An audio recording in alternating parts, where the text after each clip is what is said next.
Hi అండి. Welcome to Roopa Lavanya Swaralahari channel. ఈ ఛానల్‌లో మీరు వింటున్నారు కదా! 'నాటవిల్ గాడితో రొమాన్స్.'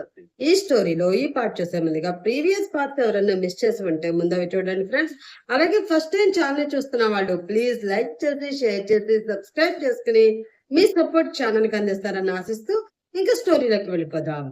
'నాటవిల్ గాడితో రొమాన్స్' ఈ స్టోరీ రైటర్ రూపా లావణ్య గారు, వాయిస్ ఇస్తున్నది లహరి రాజశేఖర్ అంటే నేనేనండి. సో, స్టోరీని అందరూ బాగా ఎంజాయ్ చేస్తారని ఆశిస్తూ ఇంకా స్టోరీలోకి వెళ్ళిపోదాం. వచ్చేసేయండి. Devil గాడితో romance. ఏ ఆపండి అని ఇల్లంతా రీసౌండ్ వచ్చేలా అరుస్తాడు అజిత్. దెబ్బకి రాగాలు పెడుతున్న మమత భయంతో ఏడుపు ఆపేసి నోటిని రెండు చేతులతో మూసుకుని మరీ ఏడుస్తూ యాక్టింగ్ షురూ చేస్తుంది. కల్పన రాజీ కూడా కంగారుగా సోఫాలో కూర్చుంటే మమత పక్కన రియా, కల్పన వాళ్ళ పక్కన అను కూర్చుని ఊరుకోబెడుతూ ఉంటారు. కల్పన మాత్రం డెవిల్ని చూస్తుంది. ఆవిడ చూపుకి అర్థం అతనికి తెలుసు కాబట్టి, మామ్ నేను వెళ్తున్నా, యూ టేక్ కేర్ అంటూ చిన్నగా నవ్వి కళ్ళు ఆర్పుతాడు. అంతే. అప్పటి వరకు ఆవిడలో ఉన్న కంగారు మొత్తం పోయి స్టడీగా కూర్చుని అంటూ తల నిలువుగా ఊపుతుంది. డెవిల్ ఇంకా వెళ్ళగానే మమత మళ్ళీ ఏడుపు స్టార్ట్ చేస్తే, వదిన అన్నయ్యని విడిపించలేం, ఇంకా మర్చిపోండి అని సీరియస్గా ఒకే మాట చెప్పి అను రాజీతో వాళ్ళ రూమ్లోకి వెళ్ళిపోతుంది కల్పన. ఆ మాట అనగానే అప్పటి వరకు గట్టిగా ఏడుస్తున్న మమత టక్కుమని ఏడుపు ఆపేసి పెద్ద కళ్ళతో కోపంగా వాళ్ళనే చూస్తుంది. వాళ్ళంతా పూర్తిగా వెళ్ళిపోయాక, అమ్మా అవసరమా ఇదంతా? చూసావుగా అత్త ఏమందో, నాన్నని ఎలా అయినా మనం బయటకు తీసుకుని వద్దాం, పద ముందు ఇక్కడి నుంచి వెళ్ళిపోదాం అంటుంది. అప్పటికే చిరాగ్గా అనిపిస్తూ ఉంటే, నీ మొహం, మీ నాన్న మీద కేసు పెట్టిన అజిత్ మాత్రమే మళ్ళీ ఆ కేసు వెనక్కి తీసుకుని బయటికి తేగలడు, అంతేకాని మనం ఇంకేం చెయ్యలేం. అందుకే వసంత్ అన్నయ్య కోసం చూస్తున్నా అని చెప్తే అజ్జు తప్పకుండా వింటాడు. ఏడ్చి ఏడ్చి నీరసంగా ఉంది, పద జ్యూస్ చేసుకుని తాగుదాం అంటూ యాక్టింగ్ ఆపేసి కిచెన్లో మెయిడ్కి కావలసిన లిస్టు చెప్పడానికి వెళ్ళిపోతుంది మమత. రియా తల కొట్టుకుని మమతతో పాటే కిచెన్లోకి వెళుతుంది. హనీ మరొక్కసారి ఆలోచించరా, అవసరమా ఇప్పుడు మనకి ఇదంతా?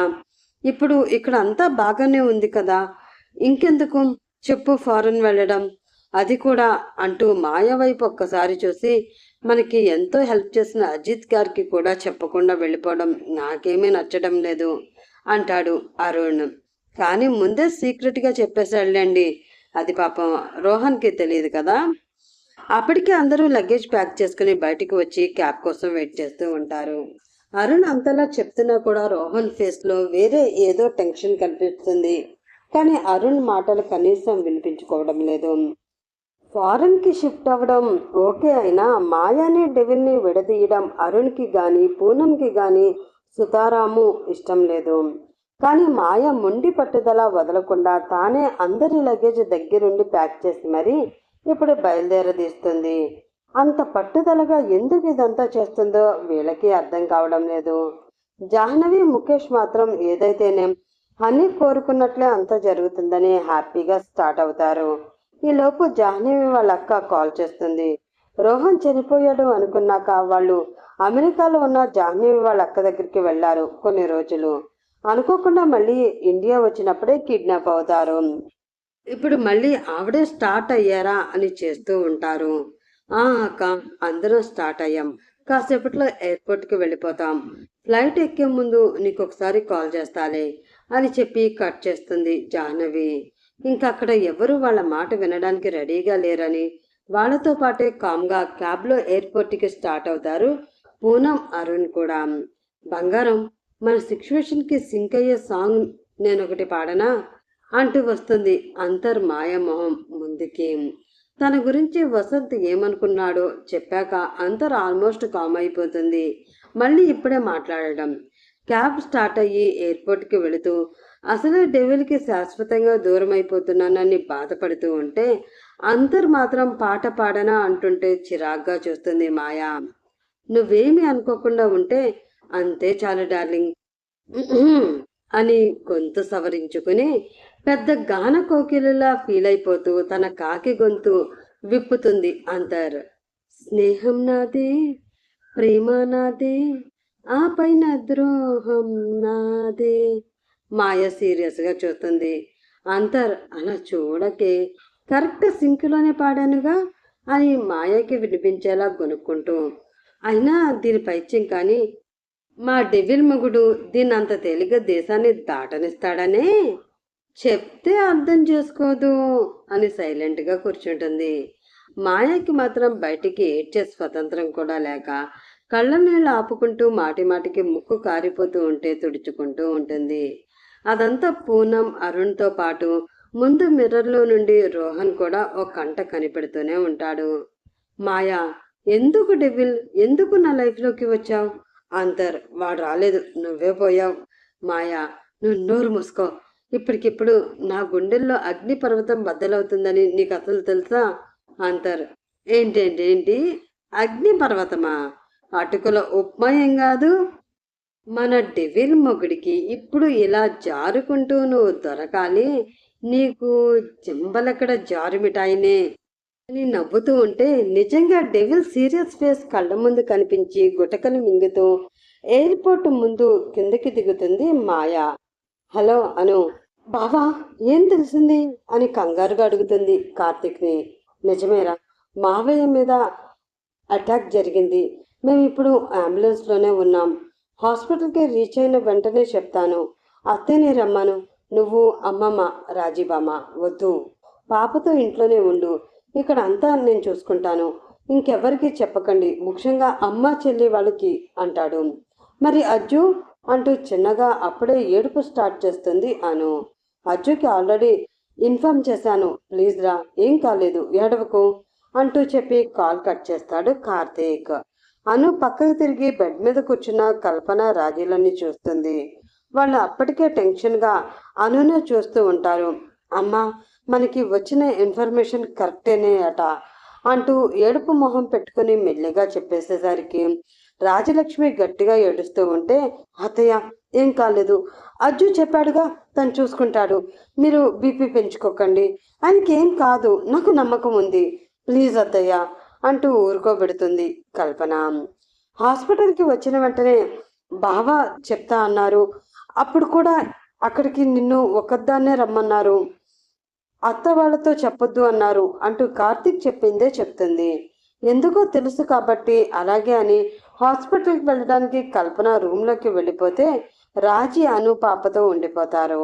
ఎయిర్పోర్ట్ ముందు క్యాబ్ దిగాక అందరూ లోపలికి వెళ్తారు. కాసేపట్లో ఇండియాని డెవిల్ని పూర్తిగా వదిలి వెళ్ళిపోవాలా అని కాళ్ళు ముందుకి కదలను అంటుంటే కష్టంగా ఏడ్పుని ఆపుకొని లోపలికి అడుగులు వేస్తుంటుంది మాయా. పూనం మాయని బాధగా చూస్తూ ఉంటే అరుణ్ రోహన్ పక్కకి వెళ్ళి ఏమన్నా ప్రాబ్లం ఉంటే నాతో షేర్ చేసుకోరా అని చెప్తూ ఉంటాడు. కానీ రోహన్ మొహం నిండా చెమటలతో ఫాస్ట్గా లోపలికి అడుగులు వేస్తూ ఉంటే, ఛా, రీతుని కనీసం లాస్ట్గా కూడా మీట్ అవ్వలేదు అని అతనే తిట్టుకుంటూ నడుస్తాడు అరుణ్. రోహన్ అన్నట్లే ఎయిర్పోర్ట్లోకి వెళ్ళగానే వీళ్ళ దగ్గరికి ఒక అతను వచ్చి వీళ్ళందరి వీసాలు నవ్వుతూ రోహన్ చేతిలో పెట్టి వెళ్ళిపోతాడు. అరుణ్ షాక్ అయి చూస్తూ, నిజంగానే అజిత్ సార్ చెప్పినట్లు వీడు మా దగ్గర ఏదో దాస్తున్నాడు అనిపిస్తుంది. ఏం చేస్తున్నాడు అసలు అని అరుణ్కి కూడా అప్పుడే మొదటిసారిగా రోహన్ మీద అనుమానం మొదలవుతుంది.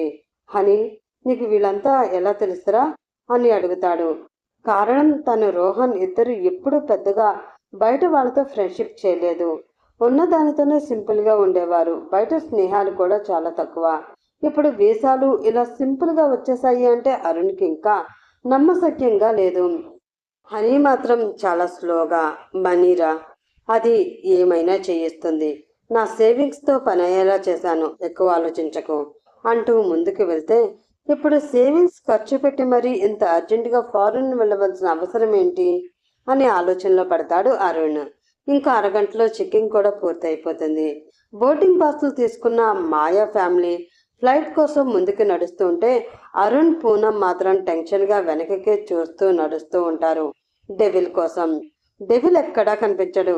కానీ సడన్గా మాయా ఫోన్ మోగి లిఫ్ట్ చేస్తే న్యూస్ చూడమని రీతు కంగారుగా చెప్తుంది.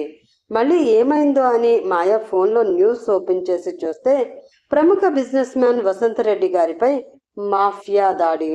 ప్రస్తుతానికి అతన్ని హాస్పిటల్కి తరలిస్తున్నారు. కండిషన్ క్రిటికల్ గా ఉందని సమాచారం అని చెప్తుంటే ఫ్యామిలీ అంతా షాక్ అవుతూ అక్కడే వెయిటింగ్ హాల్లో కూర్చుండి చూస్తారు. ఫ్లైట్కి టైం ఉండడం వలన రోహన్తో సహా అందరూ టెన్షన్తో మొబైల్లో న్యూస్ చూస్తుంటే అప్పుడే ఎవరివో ఎక్కువ మంది మెరూన్ కలర్ లెదర్ షూ వాళ్ళ ముందుకి వచ్చి ఆగుతాయి. చూస్తే డెబుల్తో పాటు చాలా మంది పోలీసులు కనిపించి భయంతో అందరూ లేచి నిల్చుంటారు. మాఫియా వాళ్ళకి హెల్ప్ చేసినందుకు మిమ్మల్ని అరెస్ట్ చేస్తున్నాం అంటూ రోహన్ దగ్గరికి వచ్చి చెప్తుంటే మళ్ళీ అందరి కళ్ళలో భయం మొదలవుతుంది. ఏమంటున్నారు అని జాహ్నవి ముఖేష్ ముందుకు వస్తే, లాస్ట్ టైం జస్ట్ పొరపాటున నేను ఎన్కౌంటర్ చేస్తే వాళ్ళ గ్యాంగ్లో మీ అబ్బాయి చిక్కుకుంటే ఇప్పుడు పక్కా ఆధారాలతో వచ్చాం. అంతగా నమ్మకం కుదరకపోతే అతన్ని అడగండి చెప్తాడు అంటూ ఫ్లూయెంట్గా ఇంగ్లీష్లో స్టైల్గా చెప్తాడు డెవిల్.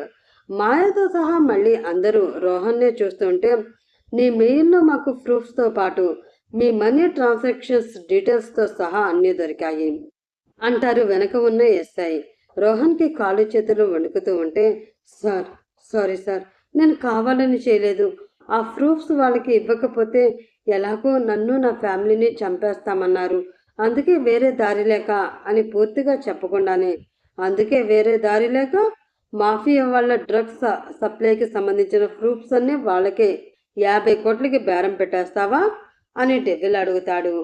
50 కోట్ల అని మొత్తం ఫ్యామిలీ అంతా నోరు తెరిచి రోహన్ని చూస్తూ ఉంటే A to Z అన్నీ తెలిసిపోయాయని ఏడుస్తూనే మాయా వాళ్ళని తన పేరెంట్స్ని చూస్తూ వాళ్ళ వెనక వెళతాడు రోహన్. హనీ అని ముఖేష్ జాహ్నవి వెనకే వెళ్తుంటే వాళ్ళతో మీకు సంబంధం లేదు, మీరు ఇంటికి వెళ్ళండి అని మాయాని సీరియస్గా చూసి చెప్తాడు డెవిల్. అంటే రాబర్ట్ బాయ్ మనల్ని చంపాలి అని అనుకున్నది కూడా ఇందుకేనా? షాక్ అవుతూ అంటాడు అరుణ్. మాయకి అసలు నోటి నుండి మాటే రాదు. అంతా బ్లర్గా అనిపిస్తూ ఉంటే శామ్ అని చెయ్యి పట్టుకుని ఊపుతుంది పూనం. మమ్మ అని భయంతో అరిచి, ఆంటీ ఆంటీ మమ్మ, కల్పన ఆంటీ పాపం ఏడుస్తూ ఉండి ఉంటారు అంటుంది ఏడుస్తూ.